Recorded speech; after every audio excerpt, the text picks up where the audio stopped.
It's not a charity. We're not here to help you. We're not here to help your cause. We're there to make our money make money. It probably takes a year to 2 years to really start seeing money.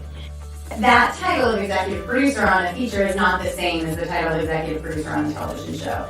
Because what you're seeing on television right now is history in terms of where decisions are being made today.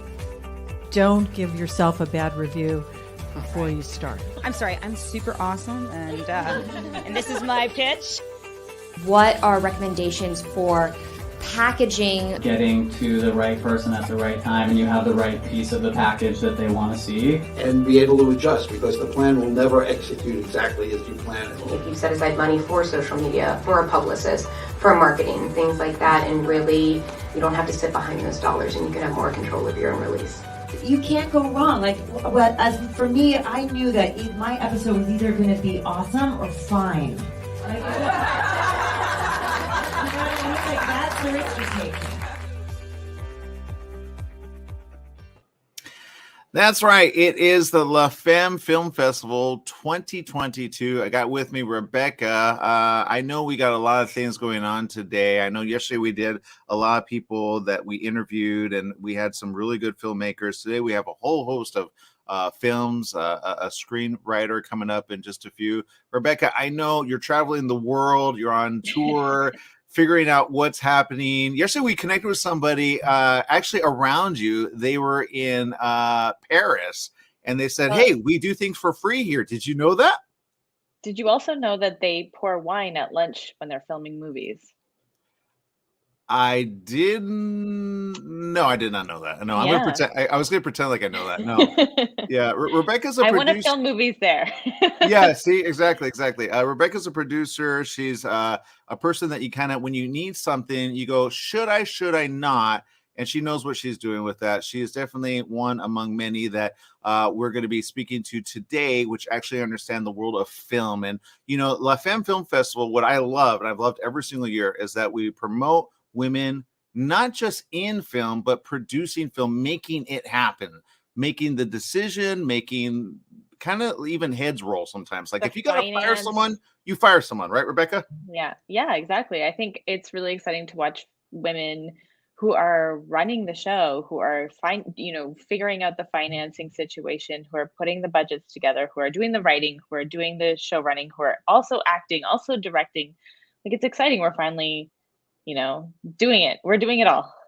Yeah, exactly. And that's the thing all happening right now. So I'm excited by this. I'm excited to have Rebecca with us, especially today. I know it's almost midnight there around the world. So there it's dark, here it's light. So we're going to have fun with this. All right. And if you guys want to check it out, I'm going to bring it up real quick for you guys to see here.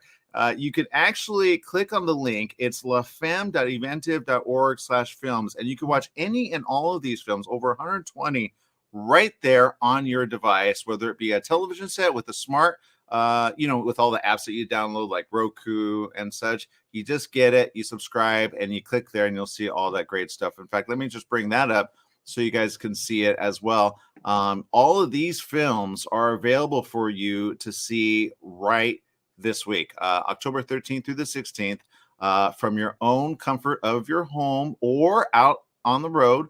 If you have streaming capability, you can watch it that way. And all of these films are the films that are going to be seen throughout the week.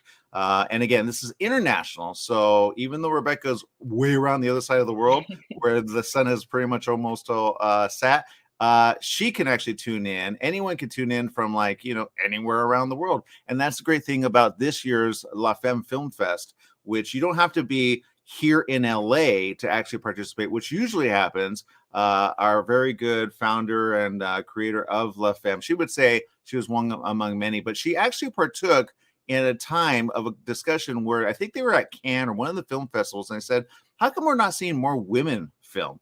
And somebody said, well, they're there, but they're not promoting it. She goes, yeah, we need to do something. And a few actually said, hey, let's make it happen. But it was Leslie that I think got stuck with it.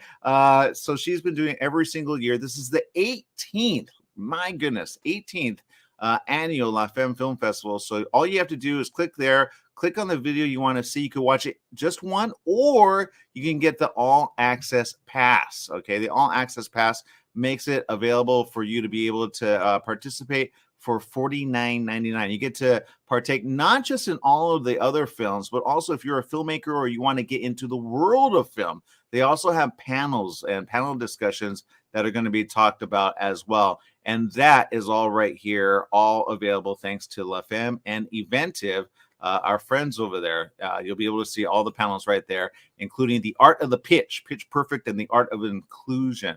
I love the pitch, especially because, well, let's put it this way. When you have a pitch, you have someone with a film idea or a script. And joining us right now is someone who exactly has that. And I know, Rebecca, whenever you think of a script, you read it, you say, okay, sometimes it needs to go through like a rewrite, but you kind of, if you have the bones, you could work with that, right? Totally. I think an idea is actually very underrated. And I think that women are really bad at thinking we might have an idea and it's good enough to, whether or not the writing is good enough or whether or not, it's a solid idea. I think it's good to just put it out there. And then there's always opportunities to rewrite or to expand on an idea, or, I think starting with a good idea is huge. Exactly. So speaking of huge, we got Alia Alfaro joining us. Good morning. Welcome to the show, Alia. Hello. Thank you for having me. Yeah, absolutely. Now, Alia, I know you've got a selection among the top here at La Femme. You are a finalist in the screenwriting direction there, and also it's called Reckoning Unforeseen. What's it about? So it's about a freshly hired detective who teams up with the departmental psychiatrist, and they are trying to track down a serial abductor who takes sexual predators and tortures them metaphysically. Okay, that sounds exciting. I think Rebecca, you have a thought there. No, I mean, expand a little bit more on what's the metaphysical like.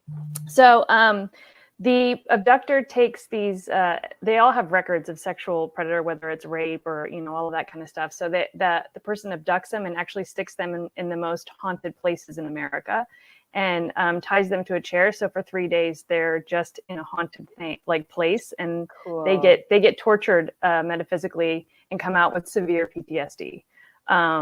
And that's it. They just have to experience basically what that venue has to offer in terms of hauntings.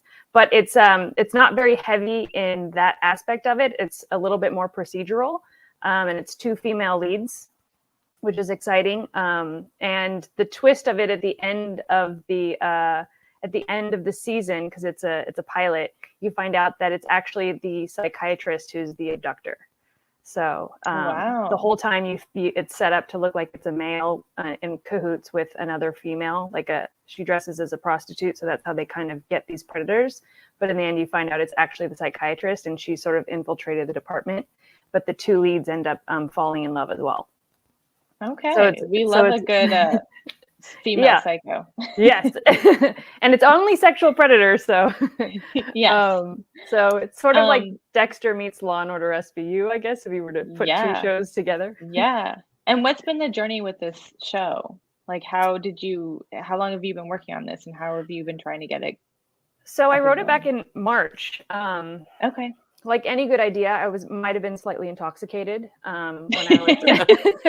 when I had where the they all idea. come from. I was so drunk, and I was like, Mike Flanagan, the filmmaker and writer who did The Haunting of Hill House, Haunting of Bly Manor, I really enjoy his work because a lot of the stuff is story-based with horror sort of on the side, and you get these really beautiful stories of these really well-developed characters, and you're watching all these people go through this journey. And I thought when I was drunk, I could write something like this, but like a female, version of a little bit of everything that I love. So I sat down and wrote down all the things that scare me, all the things that I like, how twisted I am in my mind. And my wife and I actually went over, sort of bounced ideas off of each other. And I was like, what do you think of this? What do you think of that? And I literally had sort of like the bones for it. And then I spent about 3 weeks just writing it day in and day out. And I thought I was kind of going insane because I was like, I don't even know if this is good. Because I got really into the world of just abduction and like how you do that. And, because I really like true crime stuff. So Yeah, and then so 3 weeks later, I had written it and I sent it out to a couple people, and I'm like, just let me know if it's completely crazy and I'm just insane. And I had really great reactions from it, and then great. I just kept, sending it out to other writers, and I would get opinions on it, what they thought, and just edit it, and then I submitted it to festivals this year, so it's all relatively new. It's a brand new script, really. So I haven't gone anywhere with it. I've just been submitting it to festivals to see what the reaction is. And it's gotten, from quarterfinalist to honorable mention to in festivals, so about 6 now. Amazing. Wow. Yeah, so it was a finalist in Imagine This Women's Festival in New York. And that wrapped up, I think, a week ago. So yeah, it's been like a really great, well-received piece. So it's kind of exciting. Good. Well, I want to say congratulations. Sometimes in the writing of it, you kind of like, and I'm glad you fell into it and you complete it from like start to finish. Sometimes people start a project and then they have to work and they have to do other things and they kind of leave it there. But to get the flow of it, okay, did you ever visualize someone as the actor or actress? Like, Yeah. Did you see some in your mind while you were doing it, or do you like think maybe going forward you're open? But if someone always goes, did you write it for someone? Yeah. So I'm an actress, actually, and I was writing for opportunities for myself. So I would be the psychiatrist, the psycho. That makes sense. The drunk lady, I guess. And then Natalie Morales, she's been on a bunch of things, but I really saw her in Dead to Me. And I thought she'd be a great detective. She's a really fantastic actress. So that was kind of who I pictured in a sense of the matching of the two. Because I also am all about inclusive and representation too in the community for diversity. Like, I'm a lesbian, so I always would like to see stories and representation told in sort of a more authentic way versus just checking a box, or people writing an idea of what gay is, because a lot of the times it's butch. I'm a gold star. If you don't know what that means, I've never had sex with a man. I have no clue. So that's what we call them in the community, gold star. So I'm a bona fide lesbian. But television often likes to put you in a box and make you butch or like butch. And I'm femme and I like femme. So I've written things as well to represent the part of the community that I'm in, or like what I've experienced in my life, and what that representation looks like, because it's a lot different than other people's journey. So that's kind of, why I wrote it too, is just to have more inclusion and representation in mainstream television, as well as women being leads and women writers, because I think we're often, we don't get that representation very often. Well, I love that you're doing it. I think good job. I know being a finalist is always a good thing. And I will say this, I'm glad you are getting it out there to be seen. Yeah. Obviously you've protected it. Can you talk about that? Because I've seen as of late some let's put it this way. Sometimes people say, we don't take your idea, but they do. They pass on it, or they read it and then they give it to someone and then they get it made. And you're like, that scene is my scene. Isn't that weird that that's there? Yeah. Like, what protection do you have for that? I mean, honestly, you don't. I've talked to so many friends that are in the industry, and it's like, it could sit on your laptop because you're so afraid of that happening. Or you get it out there, and that's the risk. I guess it's just the risk you take. You can copyright it. It's copyrighted. And I have all of the emails from the people and the tracing and all that kind of stuff. But, hopefully there's just not enough details for it to be like the details that I've given. There's not really enough out there for someone to make it completely like mine, or I don't know. You have to take the risk, because there's no reward if you don't take the risk. So I haven't really tried to do much with it yet, because I'm filming another pilot that I wrote in January. So once that's done and wrapped up, then I'm really going to try to push for this one to maybe move forward somewhere else too, because I'd really love to see this one made. It like has a special place in my heart, as twisted as it is. I mean, I would love to see it as well. So yeah, I've already watched it in my head while I was writing it, and I'm like, this is so good. And I'm like, where is it? And I'm like, you're going crazy, Alia. Well, good. That also means you know how you want it shot, right? Yes, I do. It's very gritty, and it's really like this piece excites me. So And even if I don't get to be in it, maybe I could be the computer tech person, but I'm open to like whoever finds interest in it, but it needs to live in like a good place, a good home, you know. Thank you for saying that, by the way. Sometimes people that invest in film are like, this is not going to work in this way. But if you're willing to be like, okay, you know, I'll take a back seat as long as it's made. That's probably the best way to get your script done. Don't hold on. I've had so many opportunities. I've had to, like, people sometimes say, okay, because you do an entertainment show on, you know, ABC, KMET, 1490 AM. Big shout out to them. You know, you meet a lot of people and you can get people like to be interested in our thing. And then I take it there and then they're the one who either A, wants to direct, or B, want to like be the role. And I'm like, they're bringing the money. They're also bringing the people. Yeah. You know, they're bringing the professionals. Like, don't let don't let that get in the way. You know what I mean? Yeah, and I think absolutely you're open, not. so that's a good idea. I'm very open Good. because I love it so much that I just want to share it with the world, however it ends up happening. It takes a little bit too, because I'm a newer writer. I've studied acting for 25 years. So this is a new avenue for me. So it's like, it's a different kind of love. But if I get creator credit and I get to have one small role in it, that's still something to be proud of, and that's still a big deal, you know. It's and still something that you shared with the world as well. So yeah, and it's my story from my brain. It's not taking from anything else, you know. So that's it's like you have to find different wins as you get older they're gonna sort of be as wonderful as what you imagined your life to be, and it's not quite there, you know. And then it opens other doors. Like, you never know where you can go from there. Absolutely. So I'm like, take it, make it, and give me the credit. Love it. Great job. I can't wait to see more from you. Keep it coming. And I know all the great things that you're going to do are going to be seen eventually, and hopefully sooner than later, right? Yeah, sooner than later. Come on, universe. There you go. Well, all right. Congratulations and good luck. Thank you very much. We got to take a quick break. We'll be back with more right after this. Stay tuned.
In the beginning, all films were short.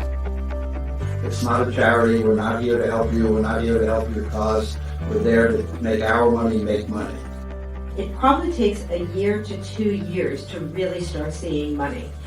That title of executive producer on a feature is not the same as the title of executive producer on a television show. Because what you're seeing on television right now is history in terms of where decisions are being made today. Don't give yourself a bad review before you start. I'm sorry, I'm super awesome, and this is my pitch. What are recommendations for packaging? Getting to the right person at the right time, and you have the right piece of the package that they want to see. And be able to adjust, because the plan will never execute exactly as you plan it. If you set aside money for social media, for a publicist, for marketing, things like that, and really you don't have to sit behind those dollars and you can have more control of your own release. You can't go wrong. Like, what? As for me, I knew that my episode was either going to be awesome or fine. Like, that's the risk you take.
In the beginning, all films were short. It's not a charity. We're not here to help you. We're not here to help your cause. We're there to make our money make money. It probably takes a year to 2 years to really start seeing money. That title of executive producer on a feature is not the same as the title of executive producer on a television show. Don't give yourself a bad review before you start. I'm sorry, I'm super awesome, and this is my pitch. We're here with Amanda Oz. Amanda, you are a writer. Your film, I can't wait to see. It's called Six Impossible Things. Welcome. How are you? Good, thank you. Thank you for having me. Yeah, I see you just messaged me on LinkedIn. Do you message on LinkedIn a lot? Do you use that as a film writer? For the marketing, absolutely, all the time. That's smart. I had an actress one time tell me, I'm going to get off LinkedIn. I don't have any value in that. And I'm like, I think that's probably something you shouldn't do, because I have found a lot of writers, a lot of even people that like in India, they produce like animated films or shorts. You know what I mean? Oh, absolutely. I do a lot of the marketing because I was told, until you get an agent, be your own agent. And there's so many awesome producers on LinkedIn. I have 7,000 connection and I do it every day. Okay, I love that you do that. I know your film. I don't know anything about except that there's impossible things and there happens to be 6 of them. What's it about? Yes. So it's about a mother who's actually a child psychology student, finding out that her own daughter, who's 8-year-old, is being sexually abused. And she's kind of baffled because she is that professional and she didn't notice it in her own house. So the investigation is starting and the police is coming with no leads. So the actual mother and her best friend are starting to follow the child and kind of investigate on their own with the help of 2 other detectives from the local police. And and what they find out is that the child was trafficked by a cult. And this is a type of cult that I grew up with. So I'm kind of writing from experience. And there's 2 special things that this type of cult do. And I try to show them in the feature. And the one thing that they do with the victims is they intentionally create multiple personality within the children or the babies. They probably maybe found it out, excuse me, by mistake, but then they started doing it intentionally. And then the second thing they do is they use a mind programming to program those parts to serve their criminals' intents. So, for example, in the movie, when the child is being interviewed by the police, by the DCYF, by the detective, she is programmed to let a part that doesn't know anything about the abuse come forward. And so they ask her, did this happen? No. Did this happen? No. And she's not even lying. She really does not have the information about it. So the mother ends up using the child drawing, analyzing her drawing to see evidence of ritual abuse and the DID, the multiple personality. And she ends up placing her in foster care. Then she gets kidnapped. And then they're starting to follow her and try. She put tracking devices and they split and like that. So there's a lot of action and excitement. And in the end, she's able to access the ritual that the child was kidnapped to participate in. And towards the end, she realized that her own husband, unfortunately, is a part of the cult. And of course, she saved her daughter, and the daughter herself starts to resist the cult. So that's that. That's heavy. It's good too, because I think a lot of people don't understand. Like, okay, and I did some studying on this. I talked to some professionals, especially when it comes to kids who are molested at a young age. Right? Sometimes they forget entirely that it happened. And then some, when they're like put on trial, they freeze up.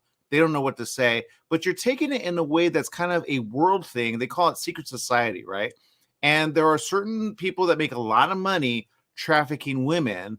That's the way people know it. But you're doing it in a way where it's like it's unfortunately the father the whole time who knows, right? Yes. Yeah, And it often happened that way. I mean, that's how it happened in my family. Wow. We're very comfortable with the stranger kidnapping or the stranger abusing, but we're not as comfortable or willing to be open to the idea of mainstream people who are not criminal. My father, he was a high military. He probably didn't even have one parking ticket his whole life. And yet he belonged to this cult, and the cult is encouraging the members to break all society's limitations and taboos. So, from the outside, looks like a very normal family. So it's a little crazy making, but you need to, yeah, go ahead. No, I'm glad, Amanda, that you did this because you speak from experience. A lot of people don't have that. So they have conceptual. I'll give you an example, like Taken, right? With Liam Neeson, right? That like really opened my eyes. I'm like, the moment you like travel, I mean, I'm even watching Rebecca like going, I know you're around safe people, but what if there's a person that takes advantage of you? Because she's from Canada, right? But she, and you see someone like her, like they would see her and they would do something, right? I mean, I think what this really does is it brings awareness that is something that isn't talked about. And I had the exact same experience as you, not with a cult, but the rest of it. And I think being able to talk about it and being able to share that story and make people realize that this is a thing that does happen and people don't live in their pretty little worlds and everything's not perfect. And this is something that people need to be aware of. So good for you for making this. Thank you. I'm really glad you said it because that's exactly why I'm writing, because I never grew up hearing about that. I even went to Smith College to be a therapist and they never talked about that there. No. It's like nowhere. So I'm like, I went to Emerson because I'm like, I'm going to produce a movie about that. And then when I got there, I said, I guess I'm going to have to write it too because there's nothing. Yeah. No. And it's nice that like people like me, and I know that there are other people because I've talked to other people, we don't have anything that we look at the television. We're like, yes, that is what my family looked like. Yes, that is what I relate to. That doesn't happen. We grew up with like every film, especially in North America, is very, you have to have the happy ending and everyone has to be happy and there has to be justice, and that doesn't happen. That's just not reality. So I'm happy that you're making something that the rest of us can relate to and say, yes, we could see ourselves. Yes. Thank you. I really appreciate that. Absolutely. Because there's not a happy ending right now for a lot of children. And no. But it'll be a happy ending for you once you get this movie out there. And what will that take, Amanda? What will that take to get it made? Well, like they said before, get it into the right person at the right time. Okay. Well, I'm glad you brought it to La Femme. I'm glad, they have like, the ability to kind of go, okay, these are the scripts that we endorse. These are the scripts that we think have something to go with it. And this is, because I know Leslie has a lot of connections here in Hollywood, and her and I have talked in the past about certain things, especially about streaming and stuff. When I joined her, I just wanted to kind of get, things out there. I was doing a lot of entertainment stuff, some producing and some other things. And I was like, you know what? I like what you're doing because you're putting people first, especially stories first. And that's what La Femme does. It really highlights the message that needs to be out there that sometimes gets sequestered. And again, back to society and or cult and or pedophiles, right? Or people that molest other kids. That's a whole type of dark that you go, how can we shine light? And how can we bring the people that want to shine light to that to the fore? Because I think sometimes there's pushback from those that go, oh, shoot, I don't want this out there. Yeah. Absolutely. And how do you do it in an entertaining way that people actually want to watch it? Right. It has to be entertaining or it's not going to sell. Yeah. But I see it really as a part of the process. Like 100 years ago, nobody wanted to believe that women were sexually abused at all, or the incest even happened. So this is like the next wave. And, you know, I had to be very extremely gentle with what I put. And, you know, it's funny because I had someone who was reading it for English, and she said, how did you come up with that? I'm like, this is based on my experience and other survivor experience. And if you think that's bad, oh my God, this is like nothing. This is G-rated compared to what it is, right? Yes, but you have to be gentle, you know, because the audience, I mean, I needed to be gentle with myself when I started in therapy, remembering the things. I didn't remember the worst thing right away. You know, I started a little bit at a time. So I try to be as gentle like that with my audience and just kind of give them a little bit at a time and kind of educate them in a way that's part of the story, that's entertaining. I have to speak on that because I know a situation. I don't go publicly with it because it's their story. But there's a theory that the guy, although he did it at a later age at 15, the question is, did it happen earlier and did she forget? Because some abuse victims don't know till like 30, 40, 50, 60 even. I've even heard of a 70-year-old go, I think my dad did this. It's locked up somewhere. What was it that you got? What was the help that you got to kind of unlock that and go, oh, shoot, that really happened? Well, that's a great question, because especially with the cult, but also other abusers, they really stress not telling. And in the cult, that's a big. They put so much effort into making sure the children will not tell. And they show you very scary things that's going to happen to you if you tell. Mm-hmm. So, and also it's just, you know, like I said before, it's the natural dissociation, the defense of the person from overwhelming information, you know. And even me, that I am talking about it, it like took me 40 years in therapy, and after my father died, now I'm talking about it, you know. So yeah, absolutely, part of it is maybe say, you know, they tell you I'm gonna kill your mother if you ever tell, or, you know, one of the things that they do in the cult, from the research that I did, was they set up situations where you ask for help, or somebody pretending to be a police officer coming and offering help, and then betraying you, and then abusing you also. So it's kind of a lot of messages not to tell, and they're very masterful. Really, they're creating a little bit of a perfect crime, because the children makes them a ton of money, and they are either not going to remember, or, you know, they're going to be too scared to tell. Yeah. Mm-hmm. Yeah. And what was your relationship like with your father after? After I found out? Did you have one? Or after, yeah. You know, it's definitely complex. I mean, there were years where I just refused to talk to him at all. Mm-hmm. And then I kind of came to a place where I realized, he was probably abused also, and possibly in the same cult, because they do encourage you to bring your children. And I was so scared to have children, you know, and you see that a lot. Survivors, they just don't have children because what they saw happen to babies. So, so I kind of, I kind of had a little more empathy. You know, it was more like a spiritual process. You know, I was told, you know, we're all connected to divine, and we're all really not as separated as we think. Like, it's like a field of mushrooms, but we're all connected. So I'm like, okay, so I'm really like, there's not really a difference. So it kind of, the forgiveness kind of happened naturally. I don't believe in pushing for forgiveness. It kind of happened naturally, but I had to go through the pain, through the processing and recovering, and then it kind of came by itself. Amazing. I believe in letting go, but I don't believe in forgiving. That's me, because I'm like, I don't want you around my child. You know, I don't want you around someone else's child.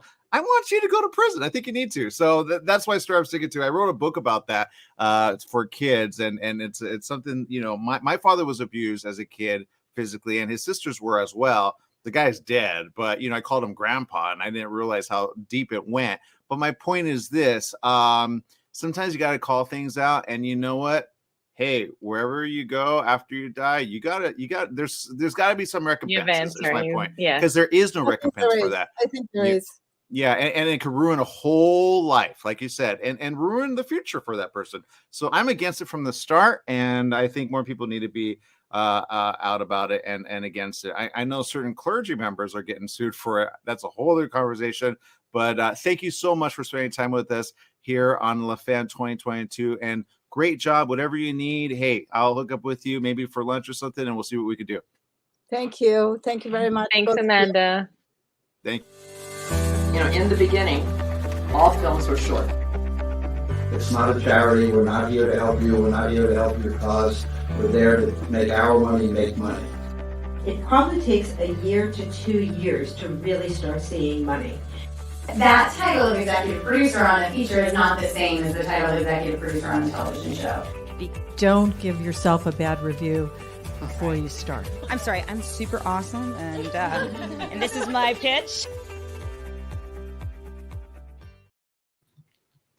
Joining us right now are some amazing people which actually have a film ready to see. And oddly enough, it doesn't look like a student film. I'm going to say that. It's called Let's Go. And yet it is, right, ladies? Yes. Yeah, it looks really good, by the way. I'm looking at it here right now, and I'm saying, okay, what did you do to make it look like a feature, even though it's a short? Actually, the story is, it's a story for a feature film, but we don't have all that things we can do to make it the feature, so we have to do it short. So I really shortened the story kinda, but we always wanted to do a feature. So that's actually the story. Well, so are you putting it out hoping to find the funding to be able to turn it into a feature, or are you happy with where it's at right now? No, it's definitely going to be a feature. Yes. It's in progress, kind of. Okay, tell us about it. What is it? It's the story is about a young woman. She is going to she's going with her husband to the old lake house, and there she has to make to bring her best friend the box. And actually, that's not the movie we're showing. Yeah, I don't think what we're seeing on the right side is actually. That's my fault. And you know what? I'm going to do this. We're going to start over because I brought up the wrong one. Okay, I want you to get the right one. Sorry, I apologize. I have Let's Go on this. What's the title of the movie? Let's Go. It's Komm wir gehen. So it's the German version is Komm wir gehen. Okay, there's two films called Let's Go. That's why we brought up the wrong one. I apologize. or I just brought up the wrong. No, I brought up the wrong one. That was. Or you know what? The trailer's linked to the wrong one. Okay, my fault. Let's start this over again, and we'll give you a proper, because the trailer is the wrong one linked to it. I apologize. It's fine. All right, Adam, can we do that again? Just kind of go to a real quick, like 30, and then bring it back, and we'll do it like it's brand new. All right. So the story is about... No. And hold on. Adam's going to take this break. Thank you, Adam. Adam's like, what? Here, I'll do it.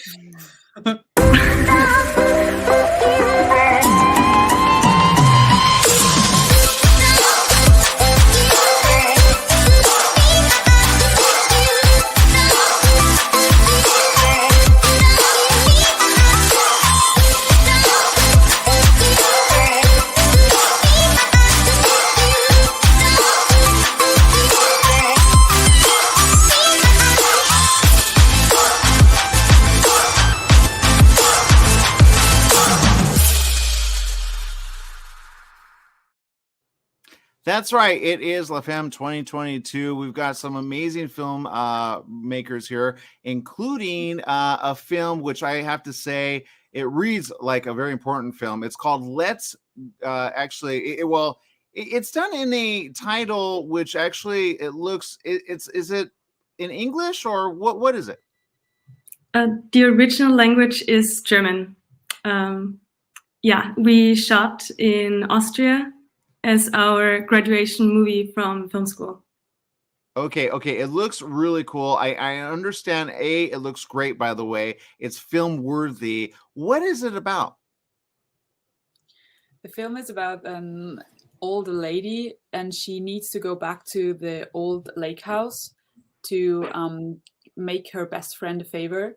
And in that journey, on one-day journey, kind of, she goes back to that lake house. She finds all the things.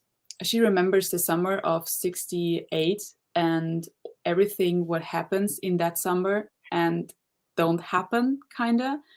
And so the movie is actually about what if the things would happen if we would have, or if we would choose another direction.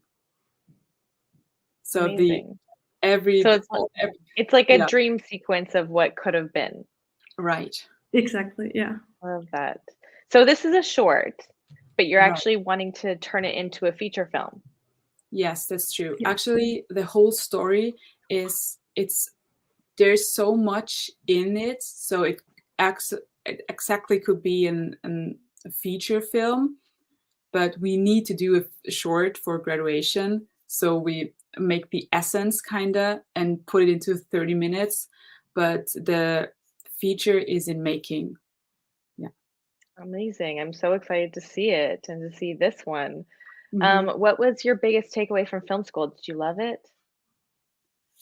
Yes. For sure.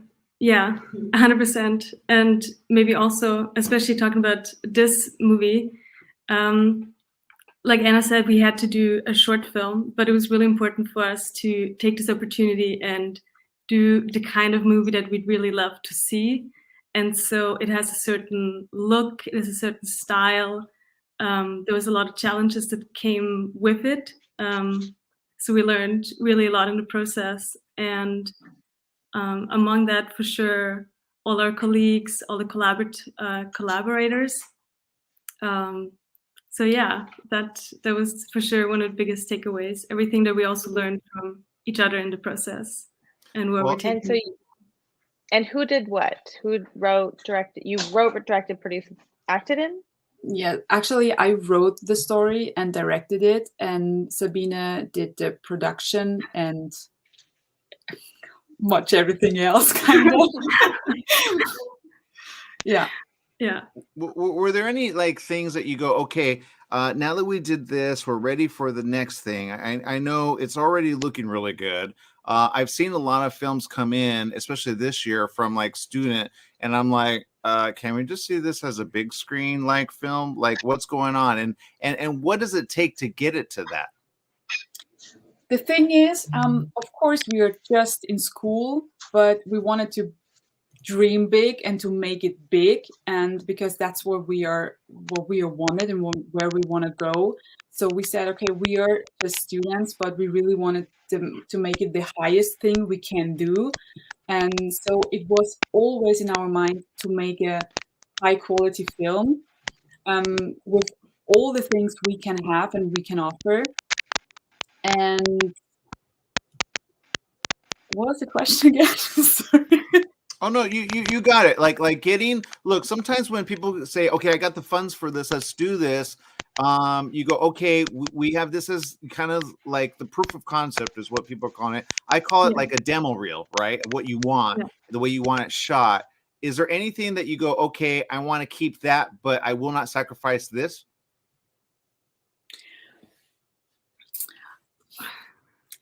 Actually, we just thought we want to make it the highest we can do. And a lot of people said, you will never find this location. You will never get those amazing Austrian actors. You will never, ever, ever, ever.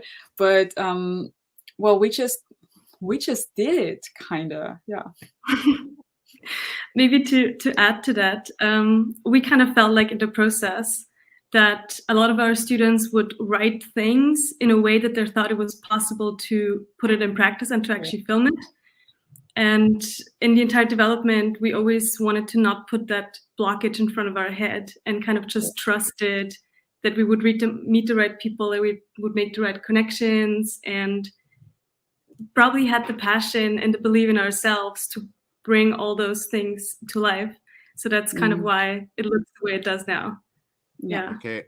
Well, I'm excited for it. This is the second lake movie that we're seeing right now in this year's submission. So I think you're obviously onto something that needs to be kind of out there. And I love kind of the title. It says, 4 friends spend their last summer together where life-changing decisions were made. 2021, years later, 2 of the 4 friends visit the lake house again to finally answer the question, what would have happened if? And that big if is like what next, right? So I can't wait to see it. I know people can go find it right now. You just have to click on the link below, and then you can find all the great lineup right there. There's the poster. I love the poster, by the way, and I love the way it's shot. So great job. Thank you. Yeah, we really had a lot. It's so.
Joining us right now, Catherine, Wyeth, and Nina. You got a film right here, A Boy Called Piano.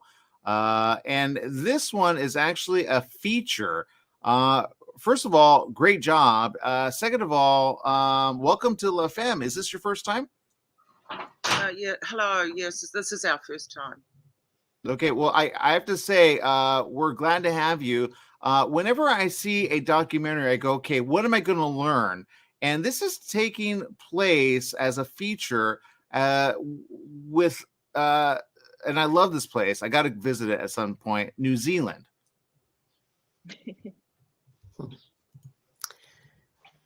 Yes, Aaron, the story is about Famuana Luafutu, who came to New Zealand from Samoa in the late 1950s as a young child.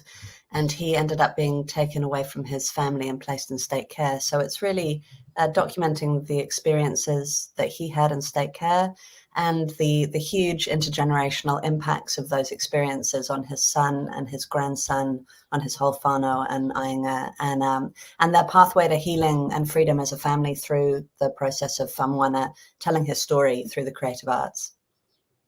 Well, I think it looks like something I want to see. It looks very like some would say gritty, dark, and I think that's kind of what you were going for in the process of it. Did you like find it in the middle, or did you know what you were doing all the way through?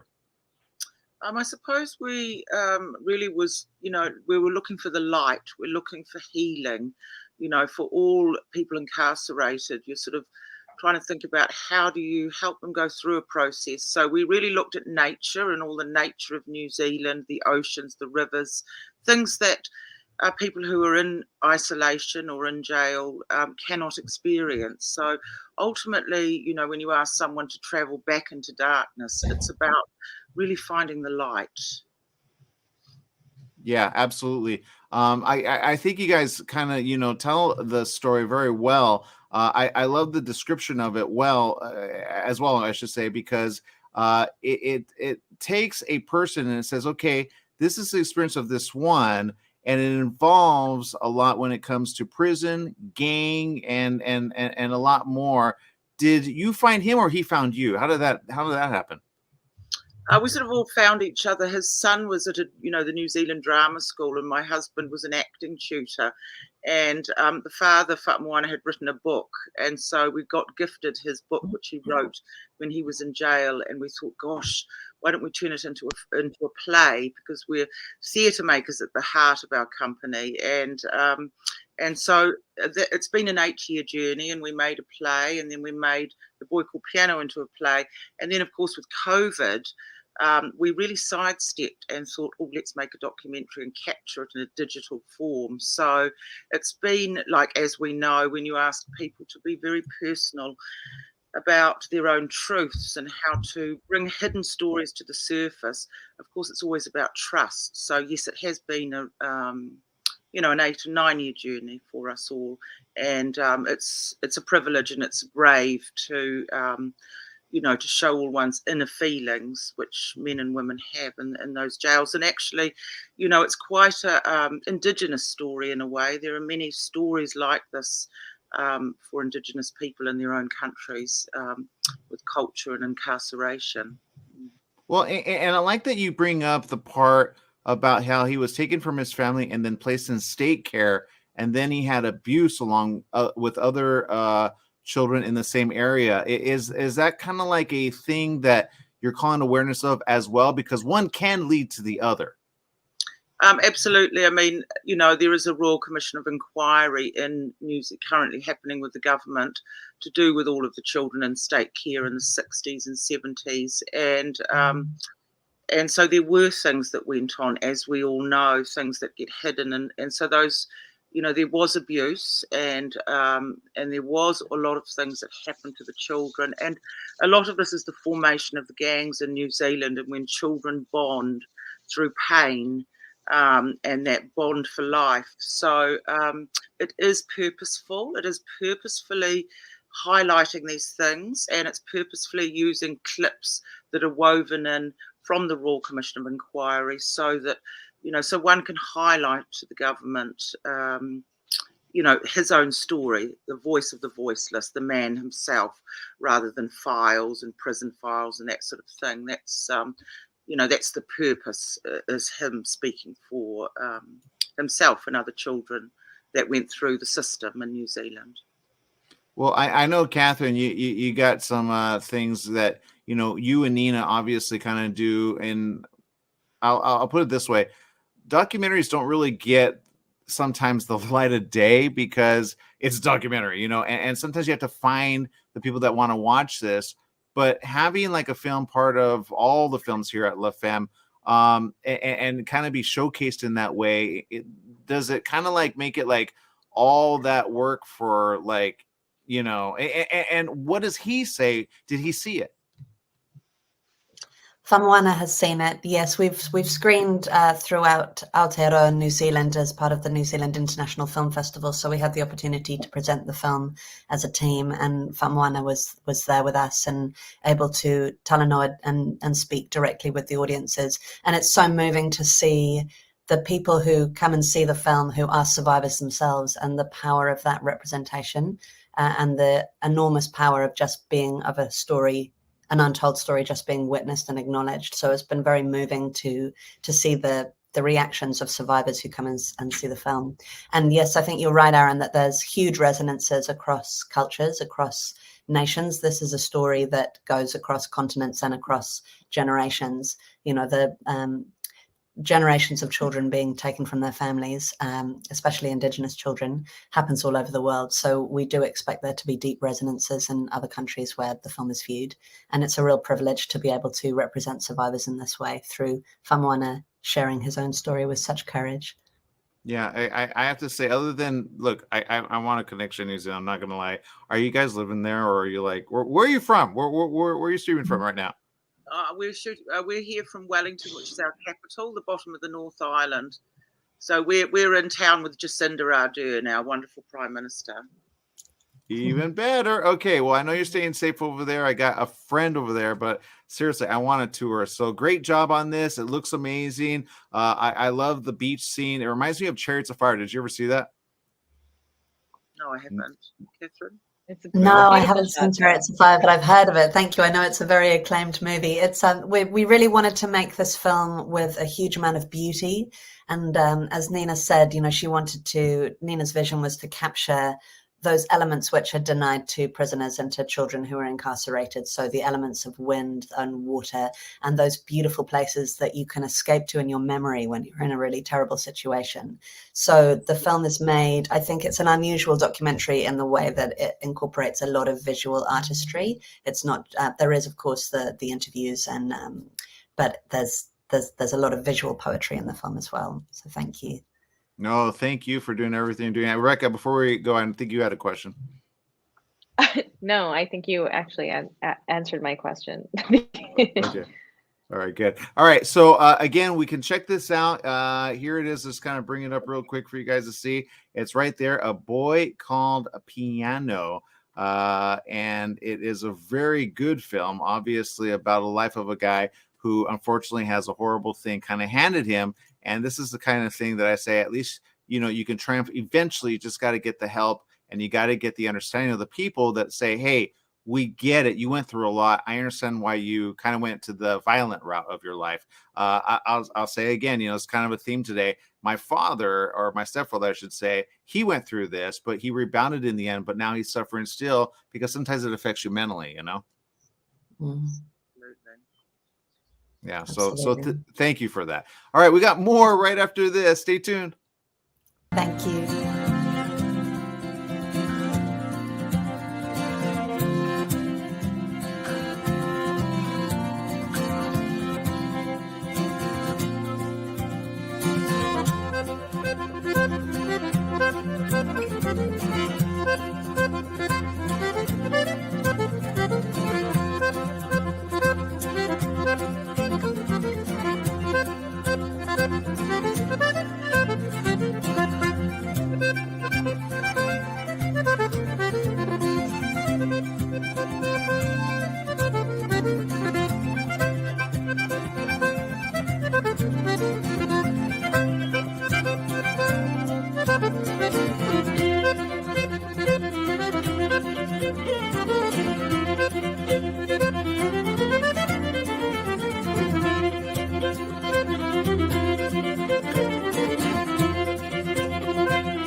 We're here with EJ Rosen. Hello, EJ. How are you?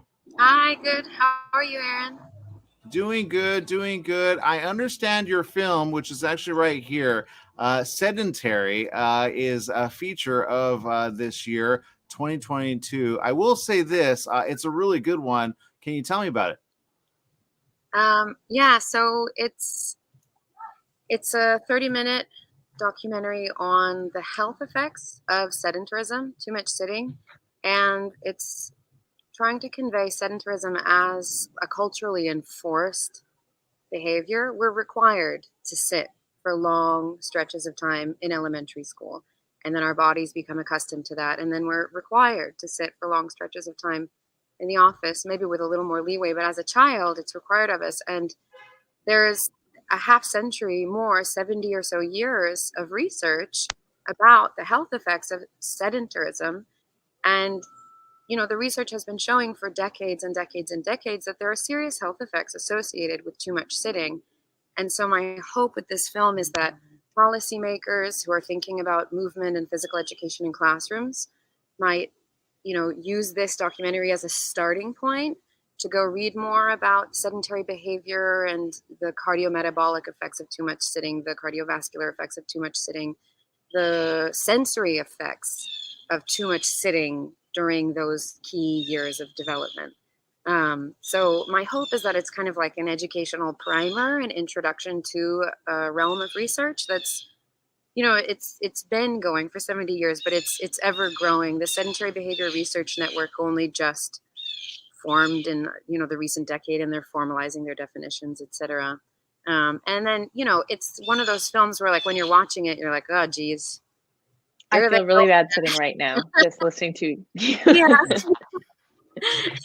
And so my hope is that funny enough where you're like, you know, forgiving yourself while you're watching it. Well, I will say this, there is science. And I remember a few years back, I got in touch with someone who was a very smart, let's put it this way. They deal with sometimes, okay, kids in schools. And I love that you put the school. What school was that, by the way?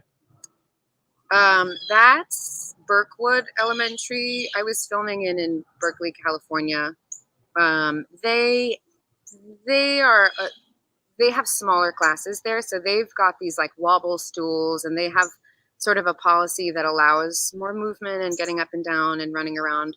Most public schools don't have that. If you have 32 students to take care of as a teacher, it gets a little chaotic when you're giving them time and space to move around. So then there's this whole like economics of educational production that like requires sedentarism, which is like a fight between the machine and the body or something. Well, and it's just not natural for us. Oh, sorry. Yeah. It's just not natural for humans. It's like we've spent how many eons with a lot more motion, and then you have, not that I'm a historian per se, I can't be like industrialization then leads, you know, but it was industrial. Yeah. I invite theses somewhere around there. This, you know, but there's in the computer age, we're sedentary. In an academic setting, we're sedentary. As the factory gets more and more sort of, you know, you're working on one little thing, your legs are not moving, etc. Not to glorify like spending a day in the field per se, but there just is this fact that our vascular system, our venous transport system relies on our muscles moving to help it pump. And so what the equation is to like allow ourselves as a society, as a globe, as a group of people to get as much movement as we need, I don't know. But there is all of this sort of like cultural and economic and social interplay involving, it's like there's culture, design, and the body, and they're all interwoven in terms of outcomes. Well, But we've separated them.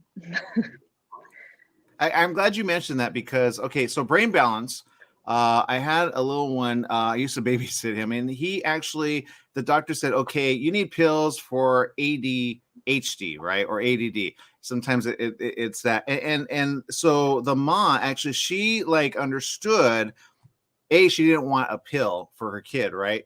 And B, she's like, there's got to be a more natural way. So she did some investigating, and she turned me on to a company called Brain Balance, and they help kids from a very early age to like teen be able to kind of like I will say this, like unwrap their mind using physical, mental, and then stimulation of not just like, as you mentioned, sedentary, but sometimes the brain understands better. I'll give you an example. Sometimes when you're talking on the phone, you pace, right? You're at a better like Or when we speak, we gesticulate, and it's for a reason. It's just we are a system.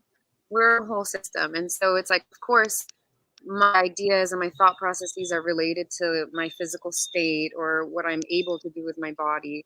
Whether I'm a baby restrained or I'm a baby who can crawl around and think about, you know, it's like, what's gesticulation if not some evidence that like our body and mind are like helping one another or one and the same, etc. Yeah. Yeah. Where was you? Oh, go ahead. Again, I just want to know where your passion came from to want to educate on this topic. I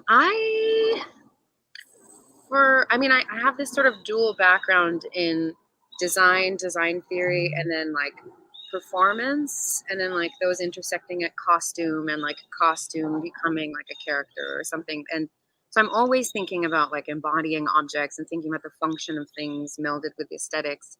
And so chairs, shoes, these like beautiful tools, right? Like a shoe is not just a tool, and a chair is not just a tool, and a chair is not just a sculpture either, you know? So there's this like, so I've been fascinated with that for a while, but I had chronic hip pain for 5 years, and that got me really noticing the geometry of chairs. And I felt really like trapped and sunken. Most office chairs tilt a little bit back.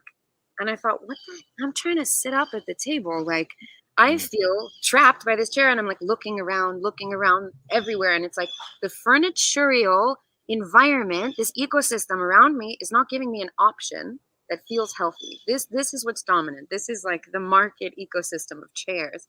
And I thought, what the heck?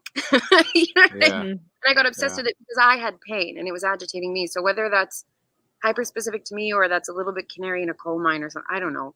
But that's I'm interested in it. And then Galen Kranz, who comes before me in this, she wrote the book, The Chair, Rethinking Body, Culture, and Design, which is almost like the primer that underlies this documentary. I went to study with her at Berkeley. She and I are both students of the Alexander technique and sort of this like thinking about design in a somatic way, social and somatic factors in design. But so it's pain that brought me to this, and just like a lifelong preoccupation with design. Well, it's a very interesting. Well, and I like that you mentioned design. So I got so many questions now. We're out of time. But okay, so let me kind of put it this way, because they believe in Brain Balance. It's a great company. You should check it out. It's also a good book as well. But it kind of you bridge the gap of why it needs to be in the school system. What I mean by that is this: you should not require certain kids that are what I call so smart, but they're kind of like in the school system testing bad. They sometimes fail because, you know, they're stressed out. They have a lot of anxiety, but they sometimes have an IEP. That's a thing. And what I say is just do some quick little things in the school system to not make them mandatory have to sit. That's number one. Number two, not get in trouble for not sitting down, because some actually do well when they stand up. I'll give you an example. My mom, who's an executive secretary, she did better when her desk raised and then she was able to stand and not sit down, because she has bad back pain, right? And a lot of people do that, whether they're old or young. So what would you do going forward in the school system? What would you have them implement, especially after watching your documentary? So standing, I think, is not quite the answer. People think, oh, sitting bad, standing good, opposite. But nothing is, that black and white. You can be sedentary while standing. Like if you're standing very, very still for a long period of time, you still have vascular issues, with like venous transport upwards. But having a sort of furnitorial, like a varied environment where kids can choose where they are, whether they're in like a like a lounge position like this, or perching, or regular sitting, or kneeling, or like just having some sort of variation. But I acknowledge that, at a certain scale, it's difficult to implement best practices. Even bouncing balls are good. They say it's good for the core. That's when I actually in it. Sorry, I'm getting like a little feedback, and there's like a tapping sound. Do you hear that, or is that just me? I think it's the earbud. Right. Yeah, it's all right. But I think, Rebecca, you bring up a good case. What were you going to say about that? Like, being able to concentrate on a bouncing ball or something? I don't even know if it was. At least yeah, it's your earbud. It's your earbud. Maybe switch out the other one. I don't know. I really want to know what you're saying. I know. We want to know, Rebecca. We want to know. Sorry. Yeah, I was just going to say that I think, I don't like being a stagnant person either. And I feel that creativity kind of stops with the flow of your energy stopping as well. So if even on the bouncy ball, if you're going, moving, and I was constantly bouncing or moving around or whatever, and it just helps like breathe that energy as you're going with it. So I think that what you are trying to educate about is a great topic, and I'm excited to see where it goes. Yeah, I'd love to see round tables or like design brainstorming workshops between like preschool teachers, designers, preschool teachers who have huge, or elementary teachers who have huge classes, elementary teachers who have small classes, elementary teachers who have kids with special needs, special attention needs.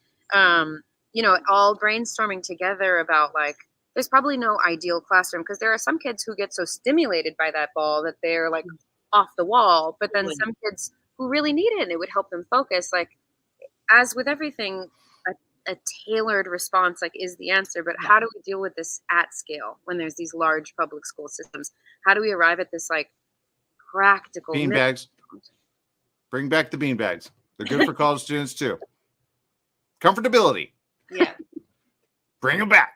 Anyway, we're out of time, EJ. I know there's an answer, and that's the great thing about watching this film. There's a discussion that can be had about it. Thank you very much for bringing it to La Femme. Congratulations on all you're doing, and good job bringing a very difficult subject to the fore. And if you hook up with the guy, Brain Balance, I think you're going to go next level, because he's looking for stuff like this. Cool. Thank you, Aaron. Thank you, Rebecca. Thanks so much. Thanks, La Femme. Thank you. Cool. More after this. In the beginning, all films were short. It's not a charity. We're not here to help you. We're not here to help your cause. We're there to make our money make money. It probably takes a year to 2 years to really start seeing money. That title of executive producer on a feature is not the same as the title of executive producer on a television show. Because what you're seeing on television right now is history in terms of where decisions are being made today. Don't give yourself a bad review before you start. I'm sorry, I'm super awesome, and this is my pitch. What are recommendations for packaging? Getting to the right person at the right time, and you have the right piece of the package that they want to see. And be able to adjust, because the plan will never execute exactly as you plan it. If you set aside money for social media, for a publicist, for marketing, things like that, and really you don't have to sit behind those dollars, and you can have more control of your own release. you can't go wrong. Like, what, as for me, I knew that my episode was either going to be awesome or fine. Like, that's the risk you take.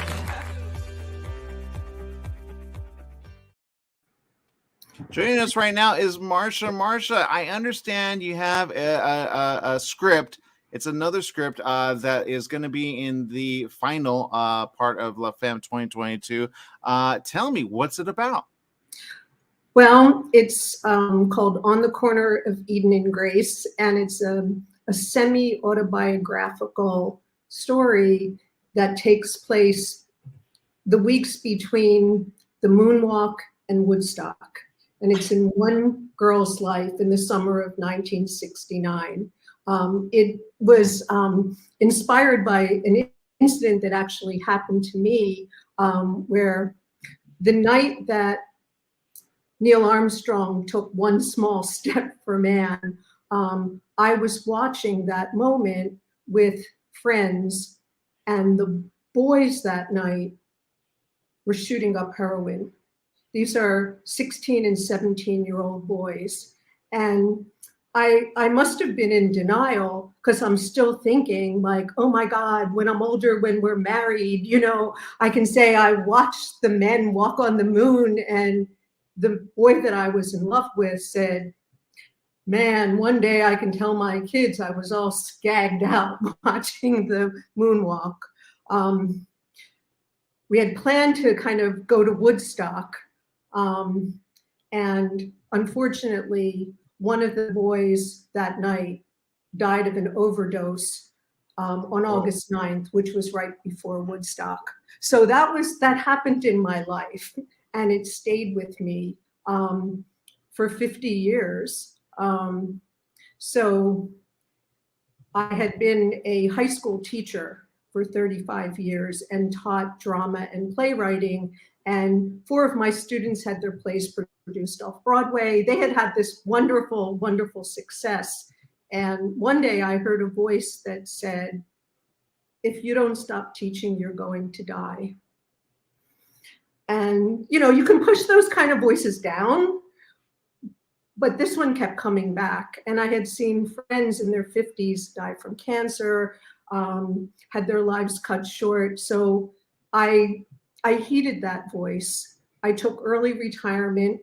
Long story short, ended a 40-year marriage, and kind of got in my car and went to Santa Fe and started writing, and actually made a short film and just did all those things. So On the Corner of Eden and Grace is my first screenplay. I taught myself screenwriting, writing that story.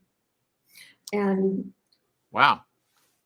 Well, A, congratulations on moving forward, and B, congratulations on heeding that, you know, sometimes we get a little thing and some admit it, some don't. And I say you might as well admit, especially if it pushes you forward in a good way. I've heard people say, you know, like kind of like the Field of Dreams, right? If you don't build it, they won't come, or if you build it, they'll come, I think is the way it went. You kind of took it, you went next level with it. And I think the subject is really good. When it gets made, obviously, what will be the hope for it eventually? well, I had hoped that somebody would be interested in it in 2019 for the 50th anniversary of Woodstock and the moonwalk, and that didn't happen. There were people interested at that time, and then nothing happened, and I almost gave up. I just started putting it out there again because I get really good feedback about the main character, and it becomes a woman's story. This young woman is so bent on saving these boys. You know, she just has to save these boys. She's going to get them to Woodstock. She's going to save them. And one dies and the other one doesn't want to be saved. And she ends up going to Woodstock, but with a girlfriend. It becomes this woman's journey that, okay, these boys they're not going to be saved. The boyfriend actually sexually assaults her when she goes there to comfort him upon losing his friend. There's a moment, my whole life, I felt guilty as a girl that I never told any of the adults in my life what was going on. I mean, you're 16, you don't tell. And I was haunted by that because I kept wondering, could I have saved his life if I told? And then I become a mother and I keep thinking that there's going to be this karma that's coming after me for not telling. You know, my children made it through the teenage years. You know, I taught school. Would I lose students? This terrible guilt. So there's a moment in the film after he assaults her, the protagonist, where she picks up, and then to really spite her, he shoots up, like, I'll show you, you're not going to save me. He shoots up. In that moment, the protagonist picks up his needle, his spoon, and his belt, and she brings it up from the basement and drops it at the feet of his drunk father, and she walks out. And that sort of felt like the moment of redemption for me 50 years later. It's like consciousness met conscience met art. Yeah. And that moment, so the process of writing it was redemptive for me because I had the character do what I didn't have the courage to do as a girl. And perhaps girls watching it can see that a girl can do that. She doesn't have to sit there and think she can save these people, you know, or she has to be quiet and it betrays some sort of code. She put the needle and the works and the belt at the boy's father's feet and walked out. Well, I think it sounds good. I obviously haven't read it. I know it's a finalist. I can't wait to see, you know, what comes. And I'm glad you brought it back because there's some scripts that people sit on, and when somebody asks, "Well, do you have anything?" No. And I'm like, where do you live, by the way? Well, right now I'm living in Santa Fe. The script is set in Philadelphia, which is where I grew up. And the other part that was interesting that I wove in, and I couldn't have done this as a girl, there's some things that you can only do when you're older, when you have the sweep of history. A lot of these boys that were shooting heroin were children of Holocaust survivors. Oh, wow. And that, again, I felt it as a teenager, but the full poignancy of that their parents had gone through what they had gone through, came to America, had these children, and in 1969 these boys are feeling so alienated that they're shooting heroin and they start dying. So I weave that into the story as well. So there's lots of layers. It's like an onion. I love this. Yeah, layers. And then the last piece is that initially I just had her like wanting to save the boy. And I said, no, she needs her own story. So I made her a photographer. She's a budding photographer and she works in a camera store. So she has this other part of her life that doesn't have anything to do with saving this boy. And the man who owns the camera store is mentoring her to become an artist. He tells her how she has the good vision and she has good composition. And so giving that layer to her as well, that she has her own trajectory. And sadly, she had to leave him behind. Sometimes that has to happen. Sometimes people go back to what they need to leave behind. But, well, good job on this. I can already see someone like you're talking about, like a Jennifer Lawrence, or do you have anybody that you have in your mind, like you want that person like to play it? Because I think Jennifer Lawrence is like a really good actress right now. You know, I had somebody who was interested. I can't say who it was, but it was a teenage actress who was on a TV show people were looking for a film for her to make that jump. I thought she would have been perfect. I think that somebody needs to be young, you know, there's like 18, a kind of innocence. Because sometimes they can look young, you know, or look young, or play young. There's an innocence about her but I'll be happy with it. I would just like to see something come of it. So I dug it out and I have entered it, and I'm so grateful to this festival for selecting it. Well, we're glad you're a part of it. We know we're out of time, but we thank you so much for kind of bringing that to us, because you're right. Woodstock is kind of a thing. I think even if you just keep at the charge of it, maybe not go for like the release of Woodstock, like an anniversary, but you just go for the story itself of the time period. There's a big thing in that time period, kind of like somebody just made a mention. Was it you, Rebecca, or somebody made a mention about, oh no, right? That's like all that, that era, right, of rock. I don't see Woodstock ever not being a trendy topic. Like, it's such an interesting era that will never ever live again. Like, life will never be like that again. So I think that even for my generation, we're like, wow, that's so cool. So we never get tired of hearing about it. And it was also the cusp of the second wave feminism of the 1970s. There was 1969, and then there was the 70s. So I love that it's a woman's story, it's a girl's story, and it ends with the girls without the boys. And I realized that after I wrote it, the girls are moving into the 70s. Yeah, for themselves. They are. We got Coachella over here. That's what it reminds me of, like, that whole, and they dress the part too. I think you could go there and kind of, get some footage there.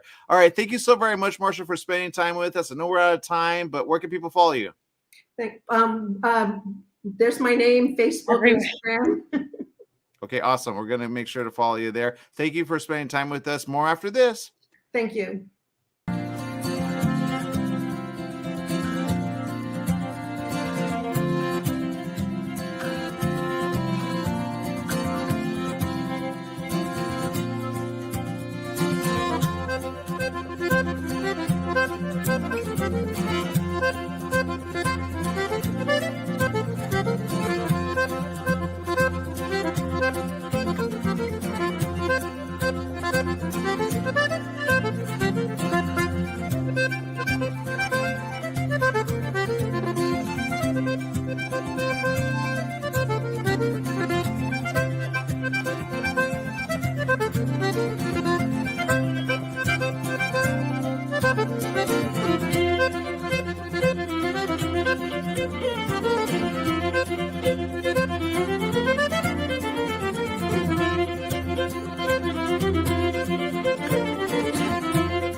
That's right. It is time for her. It's a micro something. I will say this. It looks fun. We got with us Imani Brammer and Angelia Jackson. I know we're missing someone around the corner. Maybe she'll join us in the middle. But this looks fun.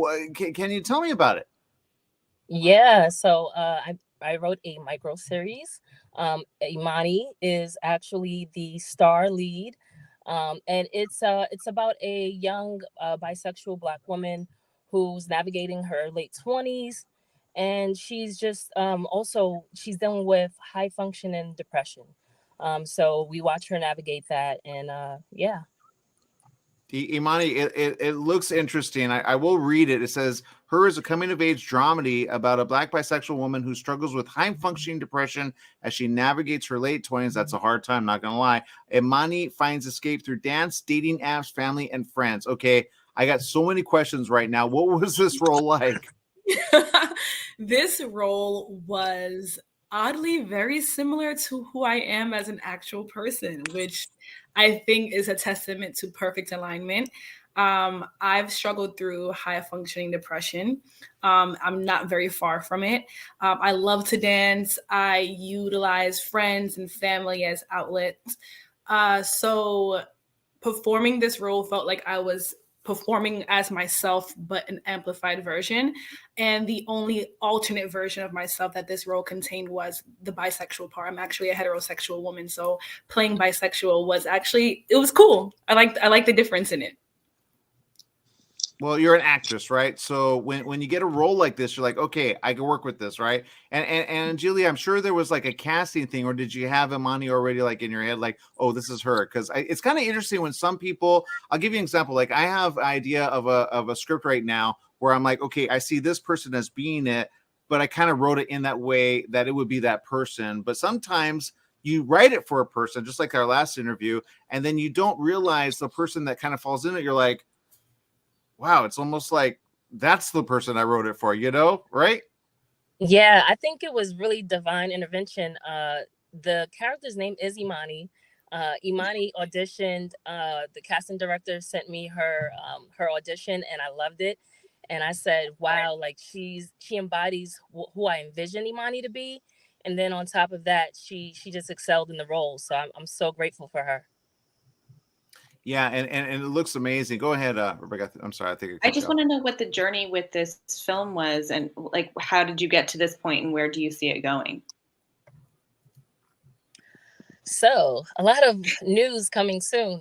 So I really envision expanding the story because there are so many different layers to it, as far as not just the sexuality part, but the judgment that if you watch the series, you'll see there's judgment within the queer community as well as family dynamic. So there's so much more to be explored with this story. So I have a pilot in place, so we'll see what happens. Okay, I'm excited to see it. I mean, really, truly. So you have the first season of, it's a web series, yes? So right now, we're just doing the film festival run, and we're so excited that we were selected for LA Femme Film Festival, which is amazing. And then after the festival run, we will have some news. We'll be streaming somewhere, so we'll have everyone's news. gonna have to stay tuned. Yeah, stay tuned. Well, I'm excited for you guys. Look, I understand, again, whenever something's kind of, let's put it this way. Okay, whose idea was it to get with La Femme? That was the producer, Ephraim Benton. He's not on right now, but he's a genius, And I love it when guys make a suggestion like that, right? I'm like, I say, get the word out to guys. It's not just a festival of. Sometimes people go, okay, we nod to the people that support us, and I say, hey, guys are not dumb, right? So like we can help along the way, right? We could connect the dots, right? But back to this. But back to this film, I think it speaks to something that you kind of tapped into, Imani, which is sometimes there is a thing that happens, especially in this like age that we're living in, when it comes to depression. And can you speak on that, either one of you, as to like what you want that message to be to other young women? Yeah, I can go first. Go first. Go ahead. Okay. Coming from a very personal perspective with high functioning depression, what I can say to society is just because the person is high functioning does not mean they are absent of depression. It does not mean they are not struggling through their days.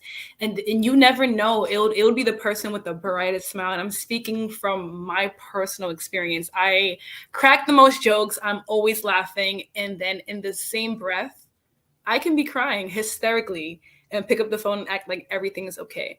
So what I have to say about that is to be gentle with people. And no matter what people are showing you, you still do not know the half of it. So treat people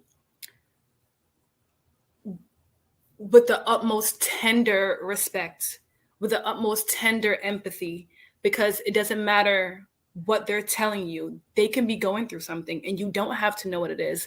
And they don't have to disclose to you what it is either.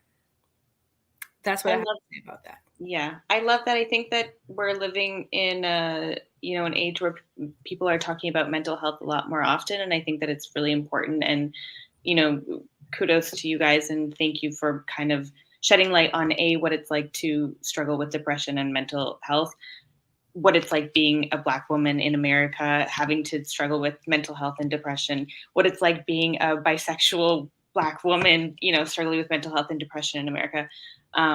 It's definitely topics that are finally coming to light right now, and I think it's really important. So I'm excited to see it, and I'm kudos to you guys for putting it out there and sharing your story.